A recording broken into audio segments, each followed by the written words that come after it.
ಕನ್ನಡ ಸಂಧಿ ಸಂಸ್ಕೃತ ಕನ್ನಡ ಮತ್ತು ಸಂಸ್ಕೃತ ಸ್ವರ ಸಂಧಿ ವ್ಯಂಜನ ಸಂಧಿ. ಕನ್ನಡದಲ್ಲಿ ಎಷ್ಟು ಕನ್ನಡ ಅಕ್ಷರಮಾಲೆಯಲ್ಲಿ ಎಷ್ಟು ಅಕ್ಷರಗಳಿದ್ದಾವೆ? 41. ಅದರಲ್ಲಿ ಯೋಗವಾಹ ಅದ್ರ ಗೊತ್ತಾ? ಏನು ಯೋಗವಾಹ ಅಂದರೆ? ಅನುಸಾರ ವಿಸರ್ಗ. ಕನ್ನಡ ಸಂಧಿ ಸಂಸ್ಕೃತ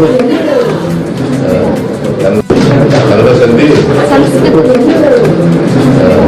ಕನ್ನಡ ಮತ್ತು ಸಂಸ್ಕೃತ ಸ್ವರ ಸಂಧಿ ವ್ಯಂಜನ ಸಂಧಿ. ಕನ್ನಡದಲ್ಲಿ ಎಷ್ಟು ಕನ್ನಡ ಅಕ್ಷರಮಾಲೆಯಲ್ಲಿ ಎಷ್ಟು ಅಕ್ಷರಗಳಿದ್ದಾವೆ? 41. ಅದರಲ್ಲಿ ಯೋಗವಾಹ ಅದ್ರ ಗೊತ್ತಾ? ಏನು ಯೋಗವಾಹ ಅಂದರೆ? ಅನುಸಾರ ವಿಸರ್ಗ. ಅನುಸ್ವಾರ ವಿಸರ್ಗ.